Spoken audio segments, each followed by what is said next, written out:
Good evening, campers, dreamers, and babysitters. And yes, we are here with another fantastic interview, might I say. I'm always, you know, saying the nice things about us as we're getting these wonderful filmmakers on here to talk. But yes, we are here to sit down with Tristan Barr, the visionary behind Subject, which was just a very, very unique film. Again, very layered in the sense that it brings a lot of genres together, and to kind of talk to the creative behind that, not only behind the camera but in front of the camera as well, was awesome. I really enjoyed this conversation. I think that he was a very generous person with his time. We kind of allotted for 30 minutes and we went way over that, but again, you got to take those opportunities when you get them, because you've got this director here who's working again with the wonderful Screambox. But not only that, he's an Australian filmmaker, and they've really been hitting the news, really been coming up lately. And to kind of pick his brain on that towards the end of this interview, I absolutely adored it.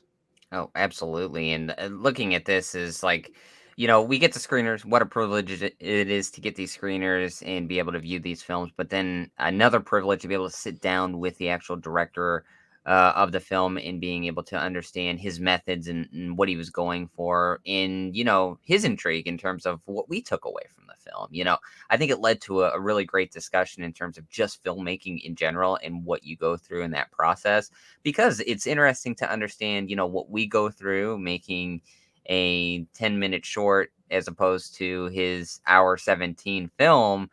Very similar issues that you run into. And it's just like one of those things that's such across the board. It kind of gives you that reassurance to be like, oh, okay, so we're not crazy. We're not unprepared. It just is kind of the nature of the beast. And I think, being able to sit down with Tristan and understand what he was trying to achieve and what he came out with in terms of what he wanted the audience to take away. I think it was a great experience, because he's someone that has a wealth of knowledge in his brain just from sitting down for an hour and understanding what he's went through and just his sort of storytelling and kind of production methods. Absolutely. So, without further ado, why don't we hop into this interview with Tristan Barr, director of Subject. Alrighty, guys, and yes, as stated, we're here with director Tristan Barr, the filmmaker behind the film Subject. Thank you, Tristan, for joining us. Man, this is a really interesting flick. I gotta say, I really, when I read the synopsis, I knew that I immediately wanted to get a screener for this and check this out, because you're hitting two facets that I'm very interested in. One of which I got to say I've always been kind of interested in, but really my love for it kind of sparked up after seeing Skinamarink earlier this year, and that's the idea of more found footage, but not your traditional style found footage. And then also creature features. I love creature features, and then you kind of get into this almost cosmic horror elements as well in this film that I adore. So you kind of hit a lot of points for me here, as far as like, that sounds like something that would be right up my alley. Sweet. Well, that's good. I mean, we just Vincent Beefy, he's an American writer actually. He brought us the script, and as we read it, we thought exactly that. It was just like, okay, we pigeonholed this as like, oh, it's a found footage sort of thing, and then it just kind of, the script unraveled in this way that was just like, oh, like, how do we actually execute this? How does this work, like in a modern format? So yeah, that was exactly kind of what the direction that we decided to push it in, was like, let's explore all of these ideas in this film and just do the shit that we love. And that's kind of what Subject is. It's a bit of a love child of all of the kind of horrors that we kind of love that we love to watch. And yeah, and then it goes into kind of a weird and wacky world because of that. So I'm interested to hear your thoughts as well, like how you received it, because it is a weird film. Like, it's not your normal sort of classic horror. So yeah, I'm all ears of how you guys received it. Yeah, and I mean, I gotta say, like, that's been kind of the mantra of 2023. So I feel like this movie does fit into that class of 2023 in the sense of non-traditional horror has really started to creep up, and it seems like that's what everybody's trying to gravitate towards. Because, like I said, from January we had Skinamarink and things like The Outwaters, which is also shared on your platform there of Screambox. So it's one of those things where now we have this, where it's again a very unique take. And you're right, very strange, very different. And one of the elements that I got to say that I really enjoyed was just the fact that the horror that you present here, and I guess we can kind of say this will have some spoilers in it, just because like I think I need to get some of this out if we're going to continue the conversation, and we'll post this after the film's release. So, but it's one of those things where I'm just like the idea of kind of melding both a physical horror in the sense of whatever this creature is, the subject itself, and then also the horrors of just things like addiction and the things of like that haunt us in our average day, and like as humans, obviously a lot of people are conflicted with that. Was that something that was very prevalent in the script, or was that something that you guys kind of brought as you developed the project? Was that kind of something that I guess manifested itself as you continued working on it? It was actually heavily in the script from the get-go. So that was part of the reason I was like scared to make it, because basically everyone had, the writer had, he actually works for Warner Brothers, and he's like a high up kind of production manager for all the big films that they do, and so he obviously pitched it around Hollywood, and pretty much everyone passed on it because it was like explicit drug use. There's like abuse, mentally, physically, emotionally. There's kind of everything that you'd go, oh, people might not want to watch that. It is kind of in the film, and so it's pretty outrageous, and so that was part of the reason we decided to do it, because we were like, as emerging filmmakers, we don't want to do stuff that the studios are doing so well already, because it's really hard to compete. Like we just can't even get a look in at, if we were to kind of go and produce like a really polished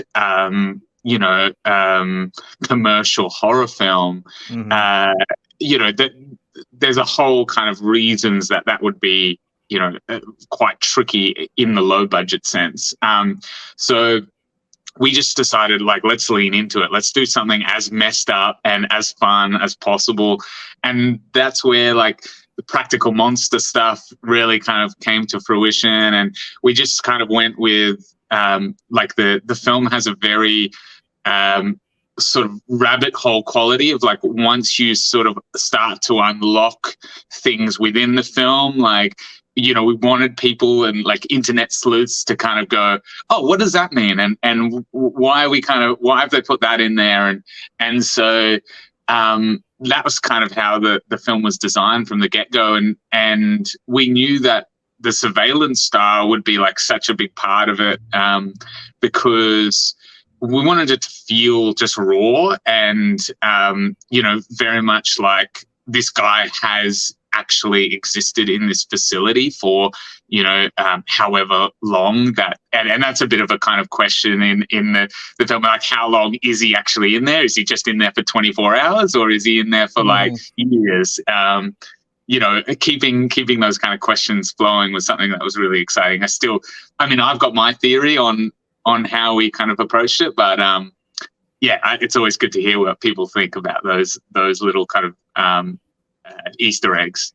Yeah, and the last thing I'll say before I pass it off to Luke here, because I don't want to hog too much, is just like, this is the kind of stuff that has been racking my brain a lot recently, because like as stated, we're budding filmmakers. People on our channel know we just made our first short film, so it's one of those things where it's like, we've been selected, we're going into a film festival. It's a big couple of weeks for us, so it's like my head has just been racking with just different ideas, and one of those ideas is very much the one that I'm latching onto, is like kind of this found footage very much like Subject in the sense of like security camera kind of way to do it. And it's just like, this was one of those movies that it was just like very interesting to see how it was executed. And I do really love that element that you added of just like not really knowing how long he's been in here. In my mind, it's kind of like, I think he's probably been here about like a week, but it's just one of those things again where you have no idea. And I think that's such a unique and creepy quality to your film here. But Luke, I'll pass it off to you. Like I said, I don't want to hog too much. Oh yeah, no problem. You already did, Dylan. No, I'm kidding. Looking at this, as Dylan mentioned, you kind of found this perfect marriage between, you have your found footage, you have your creature feature, and that was something going into it. I was prepared, okay, we have a melding of subgenres here. I was, caught off guard by such a psychological aspect to the film that really facilitates the entire storytelling. And, looking at the character of Willem, already starting kind of when we open up, already high tension, but he becomes more and more agitated throughout the actual film itself. I was just curious in terms of how that kind of relationship worked between being a director and the actor, where it is almost a one-man show in a sense. Whereas, he's not playing off of other actors for the most part. It's really working toward a camera. Was there any kind of, methods for you in terms of getting, I believe his name's Stephen Phillips, getting him into that agitated space as we're going throughout the film more and more and more? Or was that more so left up to the actor himself? It was, it's a really interesting one. Stephen Phillips, firstly, is like, he's an amazing, talented guy. I feel like he has been in lots of kind of big kind of Australian TV shows and has done a few bigger US things, but he hasn't really broken out in the States. And I actually trained under him as an actor years ago, and he was my movement coach at one of the kind of Australia's top drama schools. And he did this method, or he taught me this method, which is called Pulse, which is about it's like very physical. So you approach everything like really intensely physical, and that way it kind of gets you into an emotion or into like the physicality that the role kind of requires for the thing. So for instance, like in the film, you see him actually, there's a few sections. We would just film him start to do the physical action. So there's a few times where he's doing like push-ups, or he's like running around the space, and he's just kind of getting himself amped. And that's what he would kind of do, throughout the process. And he would use different kind of physical techniques to kind of get him to the different emotional places. And it's really fascinating to watch. And it's so like, it just feels very real, because your body is like, as soon as you start to get your breath going or like you're emotionally fatigued, then the performance kind of unravels. And so he did that pretty much every day from the time he was in there. And we shot quite sequentially as well. So we were in this like tight space, in a warehouse in Melbourne, and so some of the bigger emotional scenes, they were towards the end of the shoot. So he was already just emotionally and physically kind of wrecked. And that's where where the distress is just so real. He actually, told me during the shoot that, I was really kind of worried for him, because he started to dream of like the monster, and it was like haunting him in his real life. And so, that was an extra layer to the film. Like, that became quite intense, because, as when you're dealing with horror, like it's all fun and games, and it's great. Like, I'm a huge horror fan, and it's great to kind of like dive into things and like, start to do really intense kind of like stuff. But if you're doing it every day, like it does really mess with you psychologically. And so he developed like a physical tic, like he was kind of moving his eye and his face throughout the shooting process towards the end. and I was like, oh my God, I think I'm destroying this actor. Like he I think he's going actually insane. And so, to his credit, he was like, he knew he just needed to kind of get through it and then like unwind and kind of like detach from the whole thing. But he really existed in that space, in those kind of tiny rooms for weeks on end. And he just lived it. And to his credit, that performance is like from that really. And yeah, I don't think he could do back-to-back horror films leading it, but he's amazing. He's amazing. I'll always work with Steve again because he just he brings that quality to life, and like you said, he sustains the 90 minutes pretty much by himself. Yeah, I thought that he did a wonderful job, especially in the sequences within the rooms when it gets more intense. And, the thing that really, I think, caught me off guard was, getting into it. And, it's like we watch a ton of films and everything for our channel and stuff. So when the movie opens up and, it's the guys getting hauled off to prison, it's kind of one of those things where they're having that conversation. And I'm just sitting there watching it and I'm just like, okay, yep, I know pretty much how this is going to go. These guys are going to show up, and I'm sure reading the synopsis, because I hadn't seen the trailer, I stayed away from it just because if I can not see a trailer, I try. Cool. And so one of those things where it was like, oh, these guys are going to get killed first, and then it's just going to be him and all this stuff. And then to have you show up, which you are in the film, which if our audience doesn't know, you play a character in there.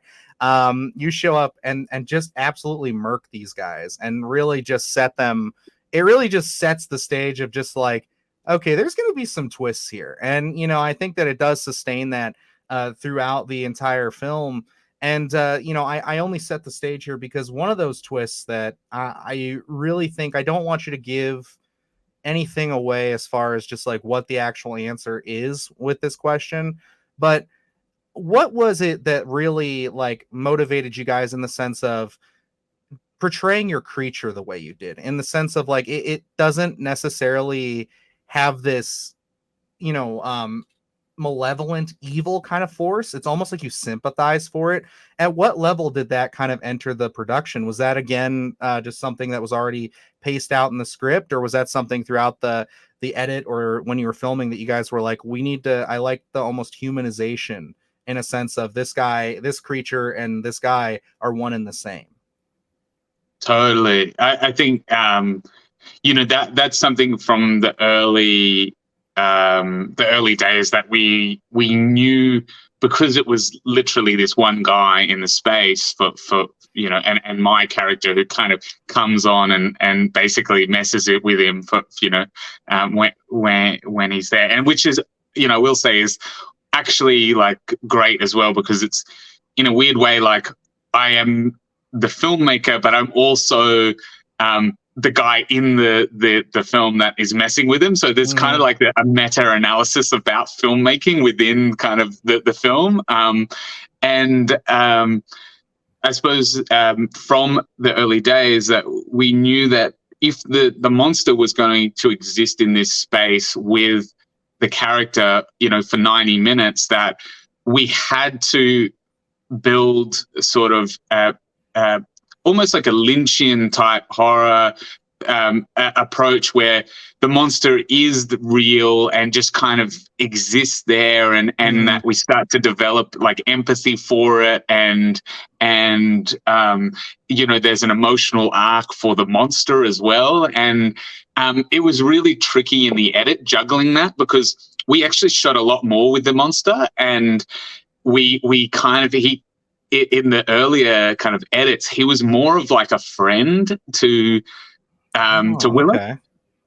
And so, and that film, like I'd love to almost release that film, because it was kind of like it was almost like a buddy film for like 20 minutes. And it's like, like it just didn't, it was really hard to kind of get rid of that stuff, because it was great, but it would have been, the viewing experience would have been like even weirder. And I just don't know if we would have got it picked up. People might have just watched it and been like, this is so weird. Like he's friends with the monster now, and then the monster haunts him. And so we kind of in the edit, we pulled it back so it was just kind of, it was teetering on the edge always. You were unsure what the monster was kind of doing or representing. And yeah, I won't give away what it kind of represents, but yeah, that was kind of something I learned through the process about. You can always kind of refine that in your edit, you know, and kind of how much the audience need to know about the monster, and like it is that kind of classic thing that it is always scarier off screen, you know, in your imagination than it is on screen. Like that's something, you know, I definitely learnt. And we had some really intense scenes between the actors.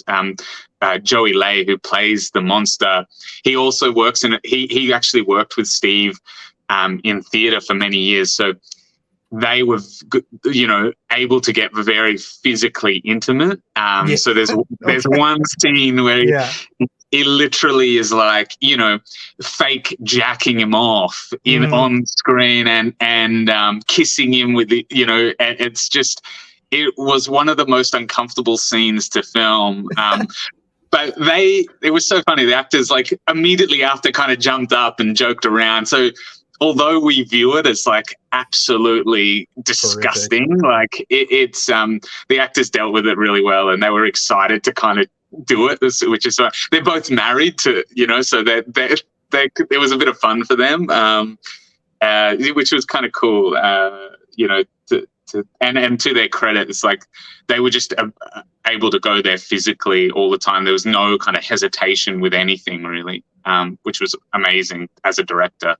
Yeah, I can imagine that's one of those things where it's like when you write that in the script or you read that in the script and you're like trying to sell it to an actor, it's kind of like, you're gonna make me do what? And then it's like, yeah, you know, but I think it plays really, really well. It is one of those things where it's like, to hear you say how much different this film could have been is really just a testament to just exactly like the editing process, I want to say, and just how important that is to filmmaking. A lot of people say that is like your third draft of your script, or like another draft of a script in a sense, because it's like you're now having to take pieces away that, you know, you needed on set and you were like, I need to get this. And now you kind of shape and mold your film. So it's, again, I love hearing stories like that where it's like, yeah, this movie was almost completely different.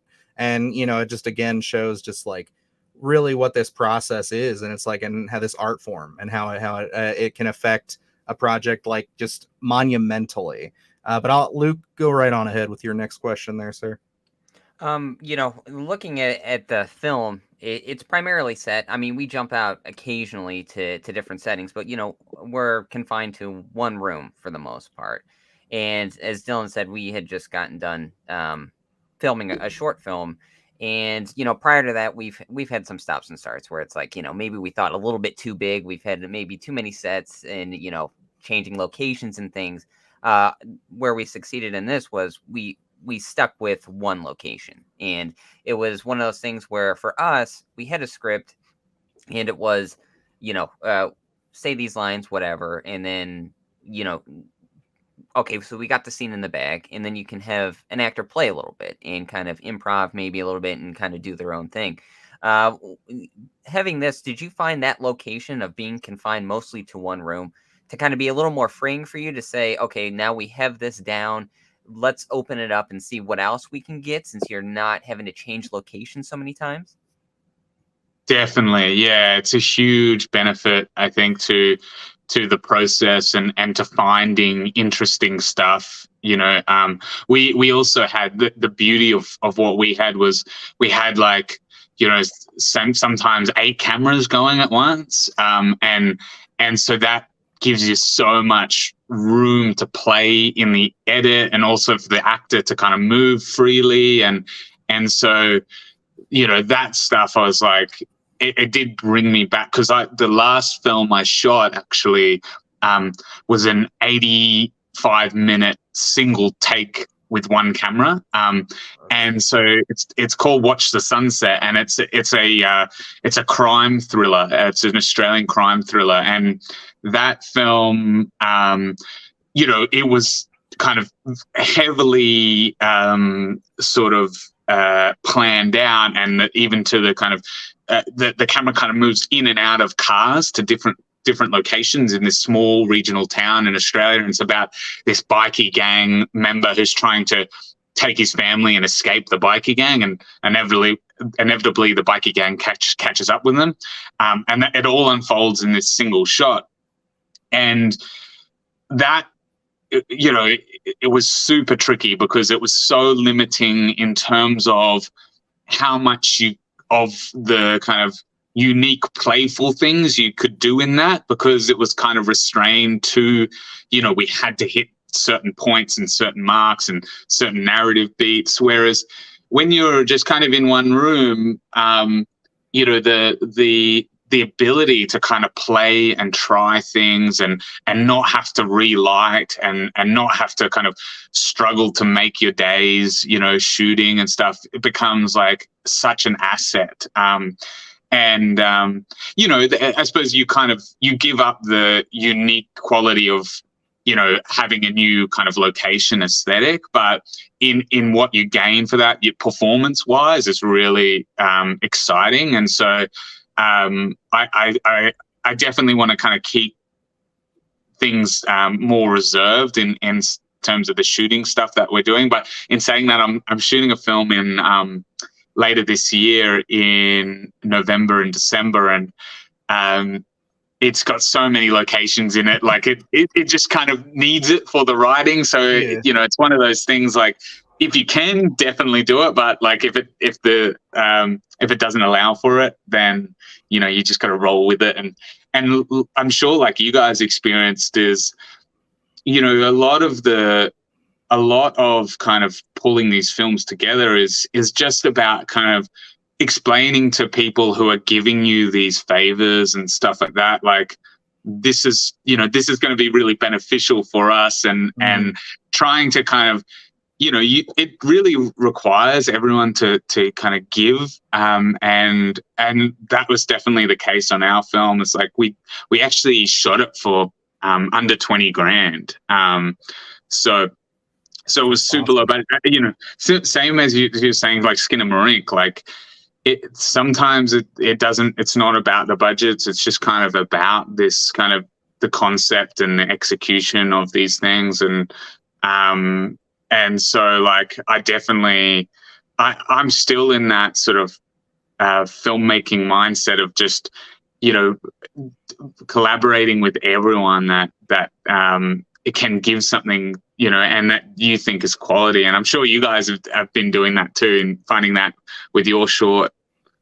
Yeah, it's one of those things where, like, you know, not to, you know, we're here to talk about your film, but like to kind of talk about what we experienced too, in the sense of it being kind of like they're both in a sense bottle films, because it's like, you know, they both take place in one location for the most part. Your film definitely, you know, you have flashbacks and, you know, other footage and things that we see, so you get to expand a little more. But like, it is one of those things where just the luxury of having a set where it's like we shot it in Luke's house, and beforehand, like we said, our fall starts, like one of them we went out to the woods and we're trying to do like a, you know, based off of where our little logo came from, a sackhead slasher kind of thing, like a Friday the 13th, because it's like we love that shit. Like, obviously it's everywhere, but you know, we wanted to do something fun like that. And just the undertaking of just like, damn, this really got away from us quick. And then you're fighting the sun, you're fighting the elements. We shot it November in Ohio. We're idiots. You know, we didn't think about this stuff. And then to have the luxury of just like coming back to his living room, having to change just a few things around, so that way it goes from a living space to a set. And again, just the value of being a low budget filmmaker and having just, okay, I'm back on set, everything is set up, the lighting is still consistent, I don't have to worry too much about this, I just have to set up a couple things, and then we can really hone in on the performance and making sure that, you know, the subject matter really gets a chance to shine. And I think that that's something that I think shines through with Subject as well, because it does have those layers of, it's not just, you know, a metaphorical film about, you know, someone struggling with addiction. It's not just a creature feature, and it's not simply just a found footage, you know, evidence film. It's kind of, again, those layers to it, in a sense where it's like just a big sandwich with all these different toppings, and it's like you get to experience all of that. And it's like, I think for some people, will all of it work? Probably not, but everybody's tastes are different. But I think for someone like me, I think for the most part, a lot of it did. And one of the things that I want to kind of weave this into a question for is, again, I'm a creature feature fan. I love my monsters. The design of the creature kind of goes through some almost like a molting stage, and where it changes. Was that the initial approach you guys took to this creature, or were there multiple designs? Was it as kind of simple as it was at the start, or was there a point where it was very much more of this monstrous or kind of what's the word I'm looking for, more extravagant design at one point? Yeah, it's in the script. It was kind of written very vaguely. So there was kind of like a hint at design wise, but it was so the creature was so prevalent throughout. We just thought we have to do most of this practically. Like that just has to kind of, that's how. And I love when creatures evolve as well. Mm-hmm. And so that was kind of definitely, as you say, like it had a molting stage, or it had like its evolutionary sort of progress throughout. And so we had an amazing makeup artist called Aline Joyce and Ollie Savage, and they again, like we were super low budget, so they had to use their kind of tricks of the trade to be able to create this kind of monster design. Basically the monster starts off almost like the way we kind of envisage it was almost like it was this kind of monster that was like a fetus, and so its skin was all kind of loose, but it didn't have much hair to begin with, and then it sort of evolves and takes on almost like a more human form. And and I think when monsters are the scariest to me, like firstly, the one thing I wanted to stay away from is like that horrible thing in films where they build the monster up so much and then they kind of reveal it, maybe like 60 minutes through the film, and it's like a big CGI monster, and it's like, that was the one thing that I was like working against. So I thought, the things that really scare me is when it's kind of like half real. And so, I mean, that's where the practical design came in a lot. And we tried to kind of blur the lines between human and monster, and towards its kind of final form, it's kind of as human as it can kind of possibly look without being just a weird human. And that's just credit to the designers. And the other thing that we were working against was that as the monster evolved, we want it to be more beautiful. So like there's like the designers used like beautiful kind of colors and even jewelry within the kind of the design of the monster. Yeah, I saw that a little bit, and for more specifics into the film, I kind of thought that at one point, were they emulating the design in the bedroom on the walls with that? Because I thought it was, I've only seen the film once, but it looked like they were almost emulating those spirals. So I thought maybe if this wasn't his head, it could have just been the imagery that he's so used to seeing molding with the imagery of the monster. So it's like, okay, I guess I'm a little closer to that. I thought that was very unique. Again, messing with the mind and the psychological aspect of it. It is very smart. It was very intriguing. Got me my brain racing. Good. That's great. I love that too. Like the whole idea of symbols, and like if in the kind of research to this, because we were trying to peg down some sort of like government agency that could exist. And so, our kind of research into like, obviously like MK Ultra and all the LSD tests and even so much as, I actually watched The Shining quite a lot. Not The Shining. Sorry, Eyes Wide Shut. There you go.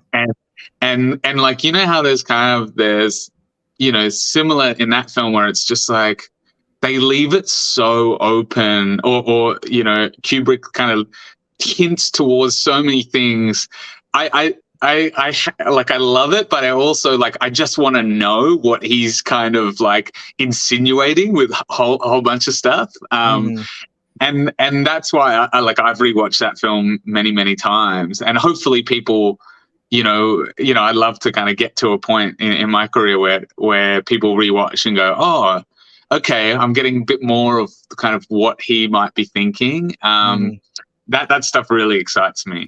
It is great, and I think it is a testament to just like the level of where we're at is just like horror cinema right now, where it's like we are very much in an experimental age of just like we can have these streaming services like Screambox and Shudder willing to take risks on films like this, where you said this film had been shopped around to big studios and they were just like, well, this doesn't really fit into our brand, this doesn't fit into what we're making right now.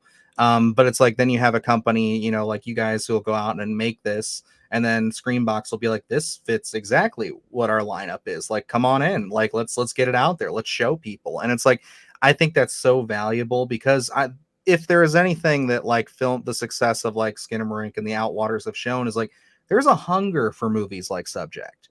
There's a hunger for people to just sit back and be like, I don't need all the answers. I just want something that's going to make me think and make me want to revisit this. And even if it doesn't scare me or it doesn't impress me right away, it's one of those things where it's like, I think like this can really stick with you. And I think that there's a little bit of an element to this of like analog horror, which is something that like I've been really into as of recently, like getting into some of these like internet like universes and mythologies that people have put together over the years. And it's just like there's a lot of elements of that in here. And it's just like, I think that if you could potentially expand more into this government agency, like you're saying, and kind of go into like, maybe this isn't the only experiment, maybe this isn't the only thing they're doing, and it's like it could all connect at some point. It's really, it leaves your mind racing. And it's like, I think that that's a testament to where we are with horror cinema. And I think that that's why this movie, hopefully, I think will really find an audience. And I think that this will be something you'll see a lot of, like you said, internet sleuths over the next few years, making little, this explains Subject in, 30 minutes or whatever, and blah, blah, blah. But Luke, go ahead. I'm just chatting. I'm just doing my thing. One of the things that, I noticed is as soon as we got a copy of the film was the runtime. And for us, it ran about an hour 17. And, for me, different tastes for different people. But, for me, I always feel like that hour and a half for a horror film is the sweet spot, where sometimes I think, especially nowadays where we're pushing a 2-hour mark, there's this evolving need for almost hand-holding in terms of over explaining everything to your audience. And we have to connect A to B to C as soon as we leave the theater. And looking at Subject, that's one of the things I love, is the abstract nature by the end of the film, where it's like, it's take your own thing. It is very much like a Skinamarink or the Outwaters, where you're taking what you want from the film. Like, whatever your experience is what your experience. And I think something like that runtime of an hour 17 really lends its ear to just it's lean and mean, where one of the things where I said we're confined to a room, but we do have those flashbacks, and I think you're able to create in a minimal amount of time a lot of character development that some people can't even create in a 2-hour film. And I think that the intention, was like, let's just run this lean and mean, let's dial down the runtime to really get our audience in and out, so that they're kind of left, I don't want to say with your head spinning, but you have so many questions, and it's like, I'm not sure what I just watched, but I love taking in every moment. And me and Dylan talk, and we can have different opinions and different aspects. So was that runtime in your head, or was that just a product of lean and mean editing and kind of getting the product out there? Yeah, it was definitely. I'm the same. Like hour and a half horror films, I think like that's where it's at.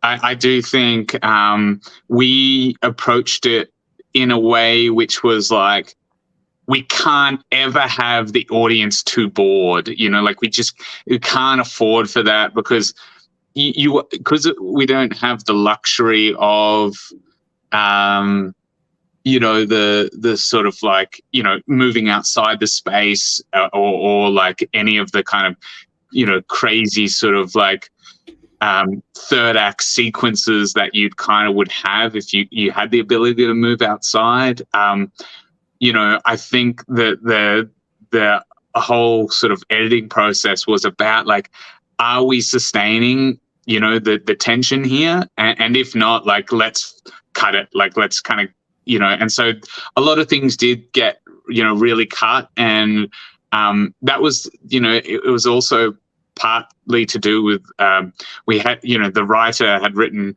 huge amount of dialogue or monologues, really, because it was kind of unfolding to the cameras. He was kind of speaking to the cameras, and so in the end we really had to hone in on like, what are the beats the audience need to know, and is this kind of working, is this kind of evoking something for us, and which I think is a really tricky thing actually in the process of like editing, because you become so desensitized to what you've seen time and time again, and then you go, is this actually scary, or like or is it creepy? I had like, you have an intuition when you first do the edit, and then like after like the 100th time that you've viewed it, you're like, is that still working? Like, I don't even know. So I think it's I think it just comes down to how we worked was just very intuitively. And look, we probably made some mistakes during the time, and like you said, like there's things with the film where I'm like, had I had my time again, I would do kind of whole different array of things. But I think essentially you learn from doing it, and that's kind of the beauty of it. It's like that little kind of creation exists in a time and place where we were in a warehouse for 3 weeks and just absolutely were cooked in our heads, and that's what we came up with. So that's kind of fun in a way, like as a little timestamp of life, really, which I'm sure you guys will look back on your short as well and be like, oh yeah, crap, that was where we were, that's, yeah.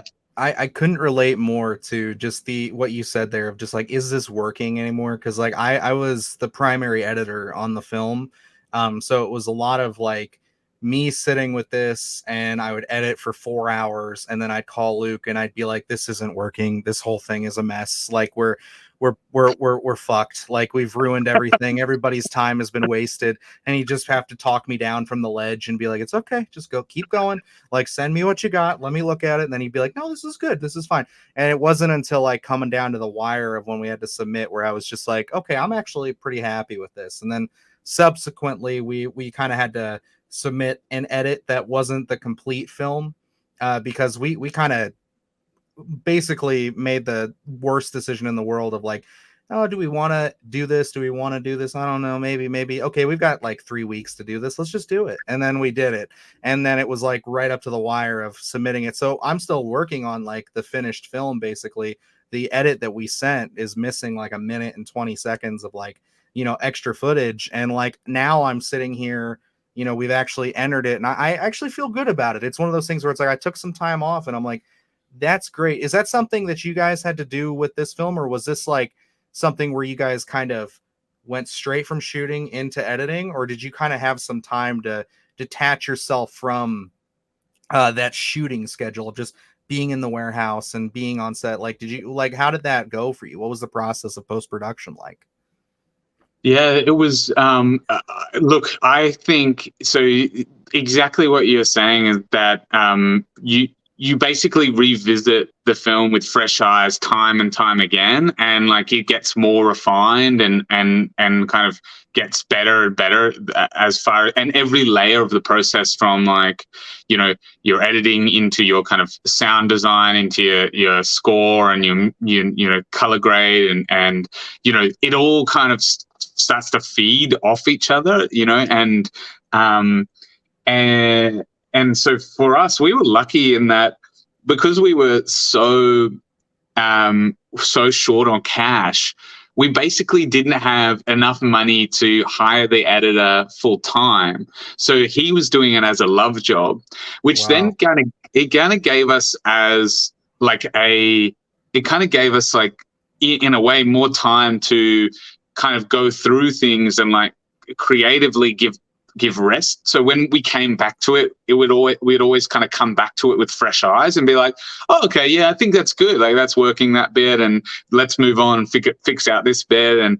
And that was kind of really cool. And so Liam Selby, the editor, like he did an amazing job, and you know, he's very intuitive in terms of the editing. And I like, even in so much as like I've been cutting the teaser trailers and you know, what I find is so funny is like I will do exactly what you do. So I will send off to the distributors like, here's the trailer, you know, and then literally I kind of leave it going, oh, thank God that's done.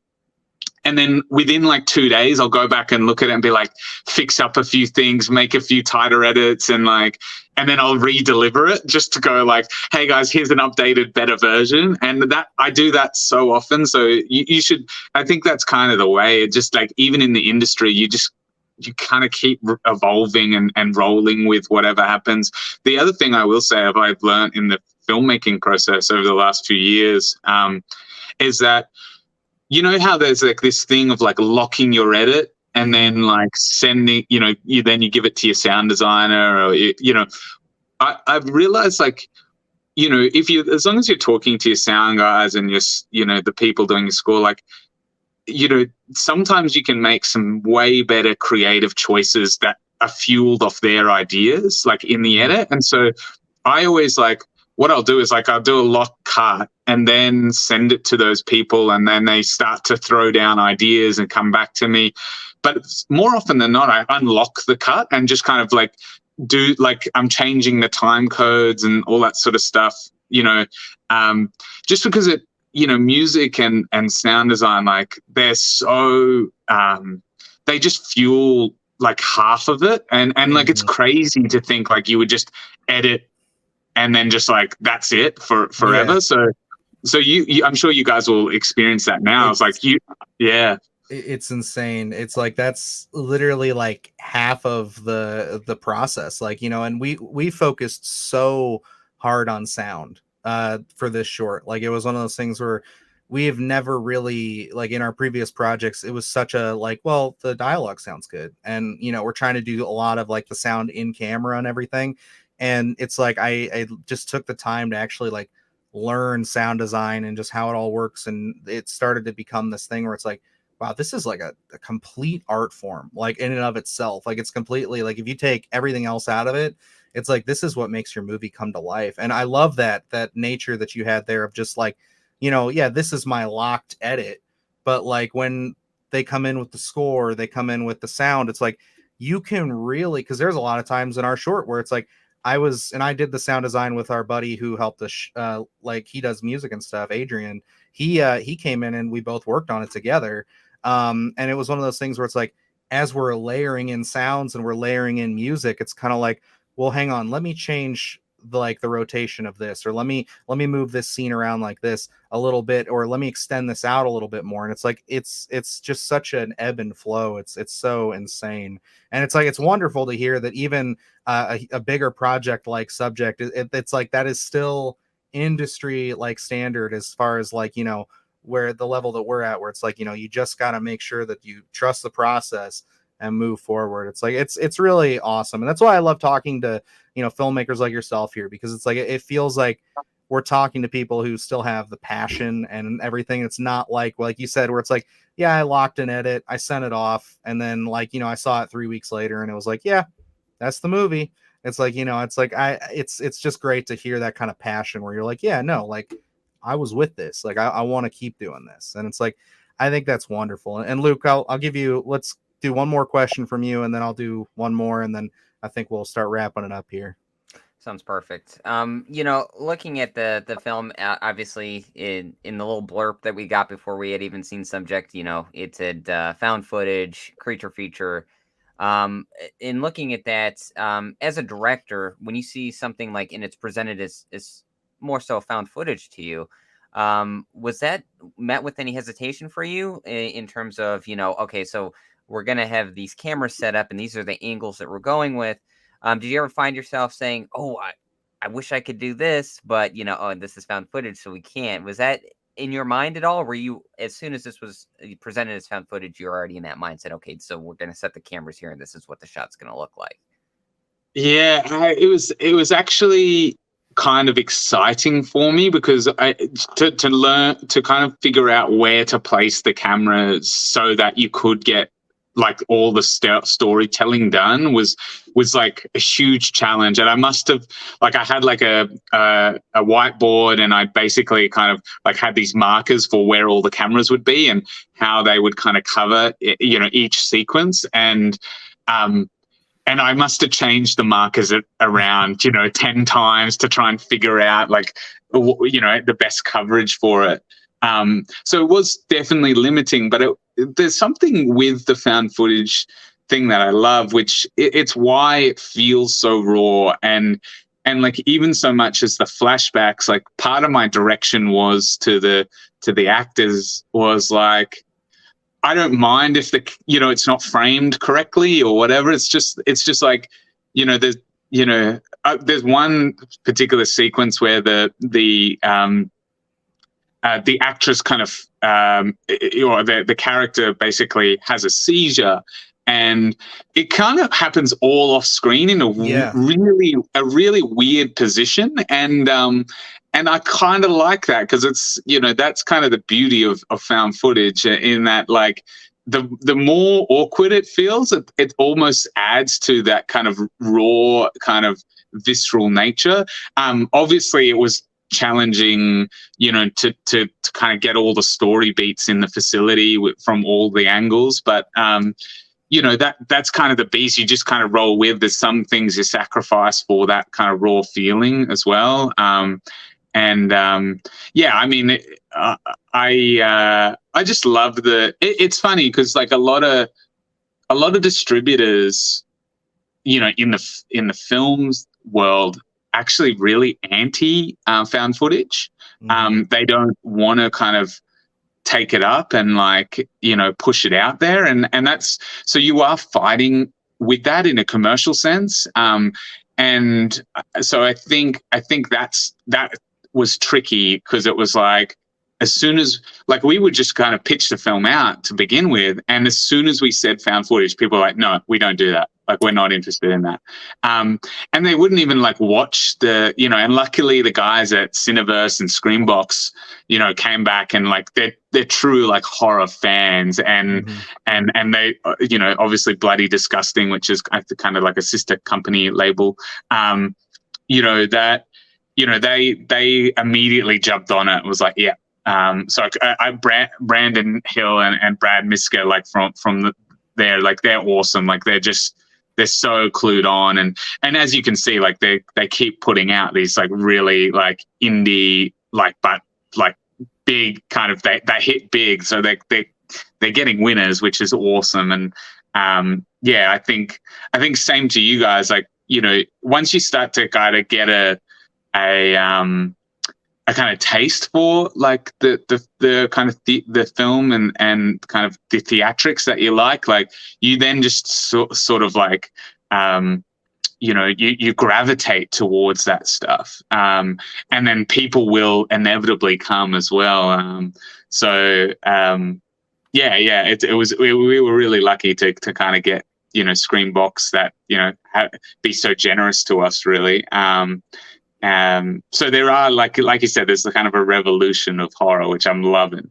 Yeah, absolutely, man. And I think that's like one of the most encouraging things is like having these distributors who aren't afraid to just take chances on stuff, because it is disheartening to hear that like somebody would turn away a film like this or like an Outwaters or something like that, just based on the fact of the way they're shot, in a sense, the way they're presented, the way the story's framed. It's like that is so like small-minded in my viewpoint, because it's like the content there that's involved is really what's going to shine and what's going to push it forward.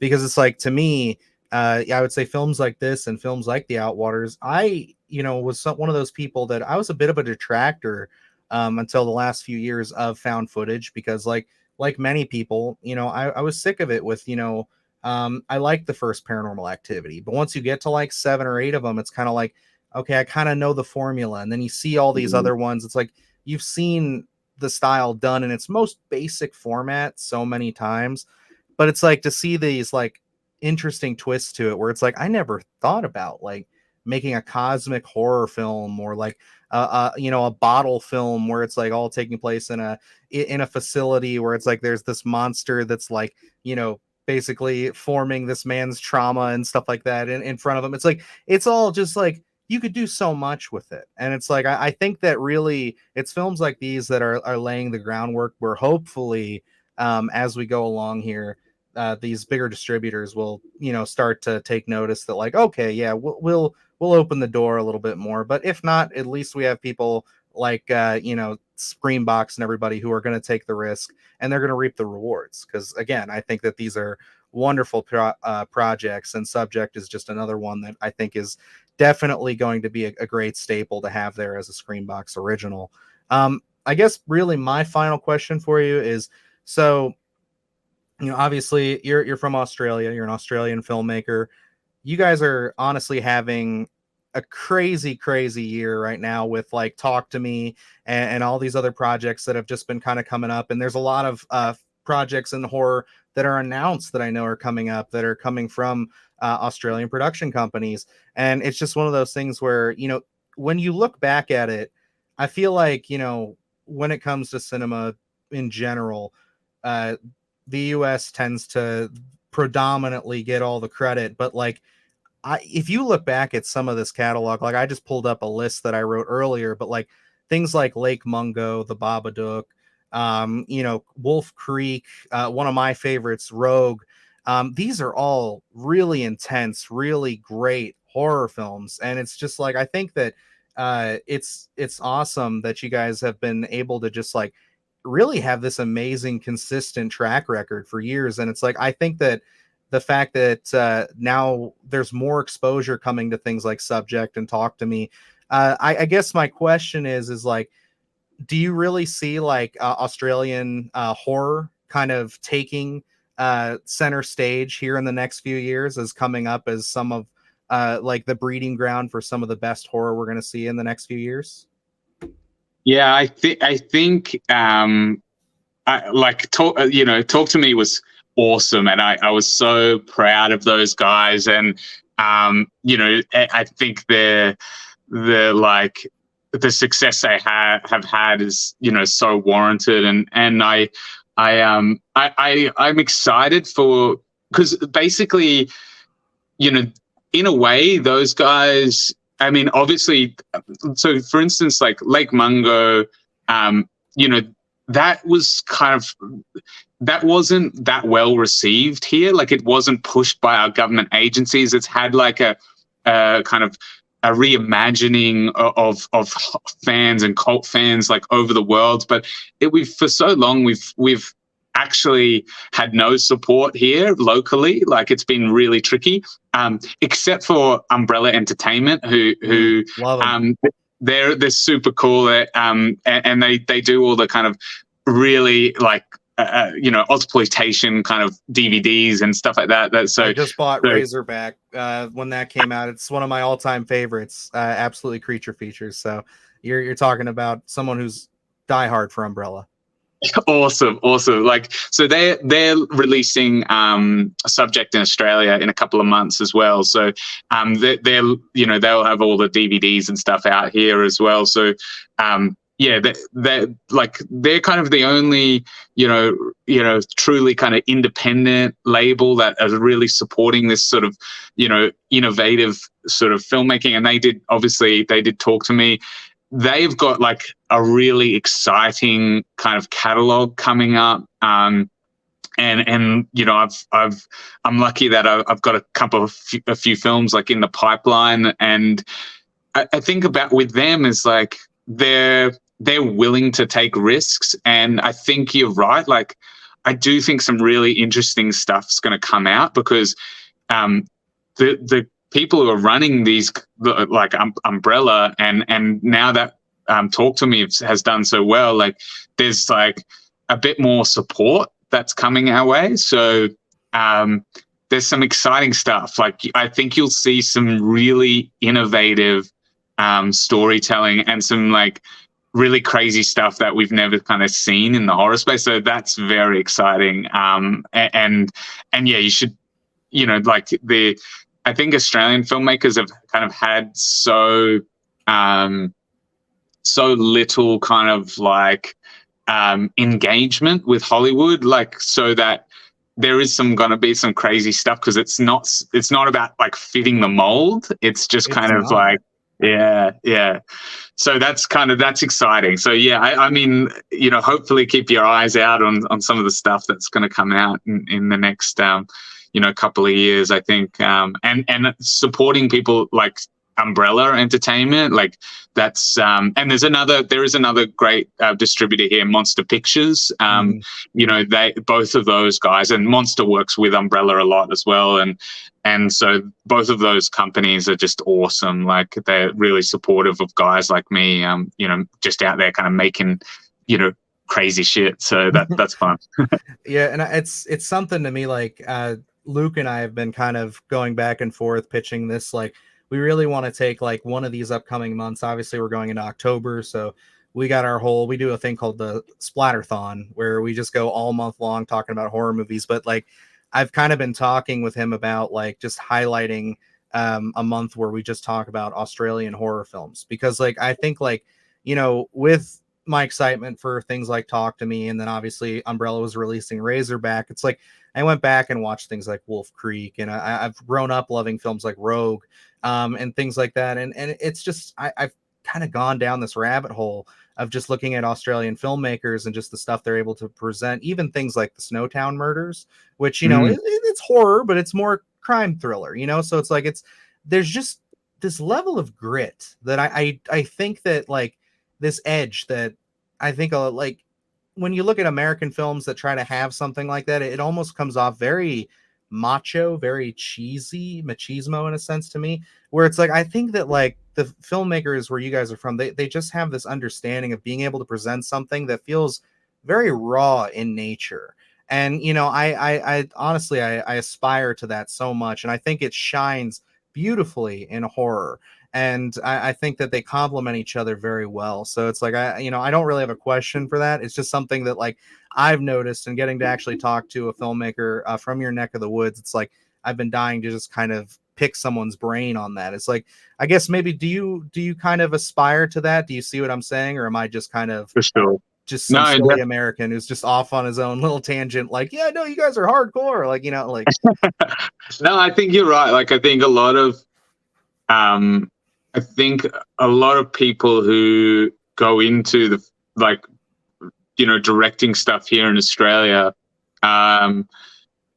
we all come from very different sort of backgrounds, and it's not, like a lot of the inspiration, comes from stuff that, is inherent into our like landscape and upbringing and stuff like that. And so, like for instance, my last film, it does have, my older half brother grew up in biker gangs, and like he lived a very rough life, and that kind of inspired the stuff that you're interested in to storytell. And I think a lot of the filmmakers, they have elements of that, or they have that somewhere within their life, so that they are they're drawn to telling those like crazy stories. And then when it gets onto set, like they know, because they know they have that, we all see those kind of people around us, or the harshness of certain things that comes across on screen as well. Like that's what we're always aspiring to. And as you said, like those films, like Wolf Creek and stuff, is they're so uniquely like outback, and like that's where I think it is really interesting in those in those places, because it is so isolating, and there's some like, I don't know what it is, but like there's some crazy ass murders and stuff out here.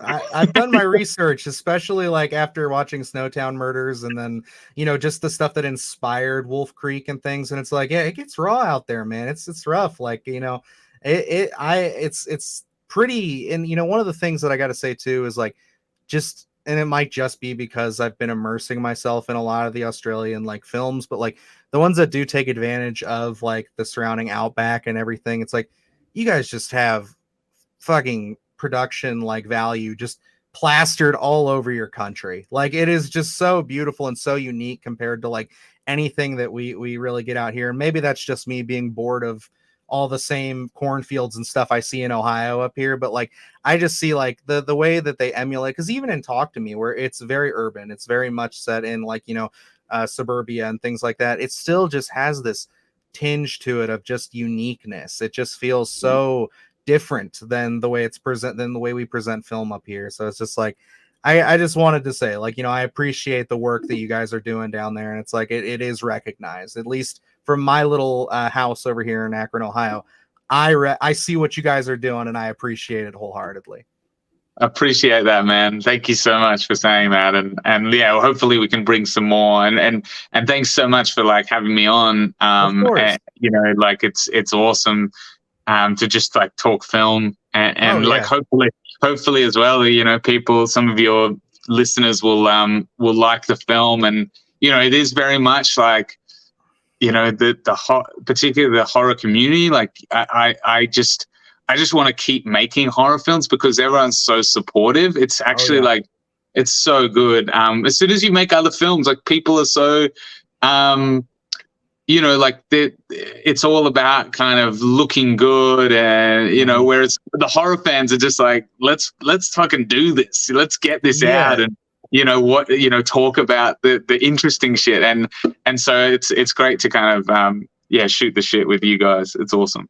Thanks, man. Yeah, no, it's definitely it's a unique community for sure. And it's like, that's something that like we've only been doing our podcast for about a year, but like we've been embraced and people have been very kind to us and given us a lot of opportunity. And I think like, getting into this niche has been one of the best decisions we made, in the sense, because we're huge horror fans. Obviously we write and want to make horror films. So it's like when we started covering it and trying to get our hat in the ring with people like Screambox and all that, it's like getting to talk to filmmakers like you and stuff has been just a huge treat, because it's like, it is a very supportive community. It's like we can sit here and say like, man, they shot their movie, on 16 millimeter, like, and it looks like trash, but it's one of those things where it's like, it works with the aesthetic, it works with the concept and the story. It's like, I'm all in, let's go. And instead of just like you said, where it's kind of people get a little bit more pompous when it comes to something like, a drama and something where it's like, oh, well, you clearly don't know the rule of thirds, and your lighting was this and that, and all that. It's just like, no, like, who gives a shit? Like, if the concept is good and the story is there and the characters are well written, I'm on board. You know what I mean? Like, I still want like my basics, but at the end of the day, I watch things like this. I watch things like Talk to Me, but I'm a sucker for things like Bigfoot movies and CGI shark films. Even though I don't really care for CGI, I love practical effects. I still watch it. I still love it. It's still just something that's like, I throw it on, So it's like, I love the wide berth that the community brings. And I think Luke would agree with that. I feel like sorry, hijack and everything. Luke, do you have any final moments, quotes, anything you want to say for Tristan before we let him go here?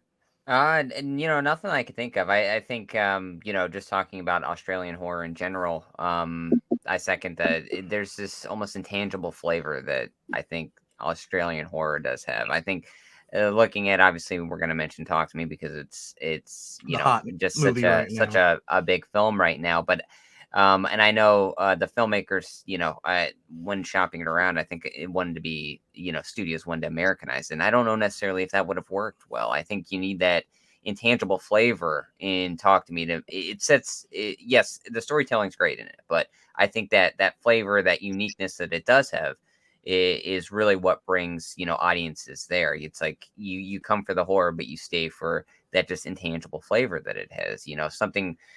Road Games is one of my all-time favorite films, and yeah. it just has this unique voice to it, and it's something that I've never been able to put my finger on, but it's just something where as soon as I turn it on, I'm completely captivated. Just whether it's my first viewing or it's my 100th viewing, it's just something that is perfect storytelling from my point of view, and just the aesthetic that it does bring.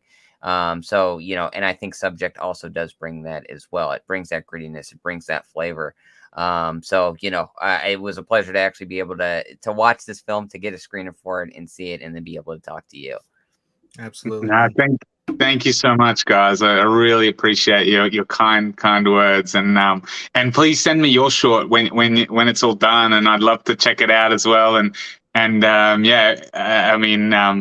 Thanks again, and fuck yeah, we'll I'm sure we'll cross base in in the future, no doubt. Alrighty, and that's going to wrap up this interview for us. Again, thank you, Tristan, for being so generous with your time, and of course, just getting to pick your brain on all these different topics. We had a blast with you, man, and we're definitely excited to, speak with you again. He did say he wants to do more horror, and I think that he definitely should.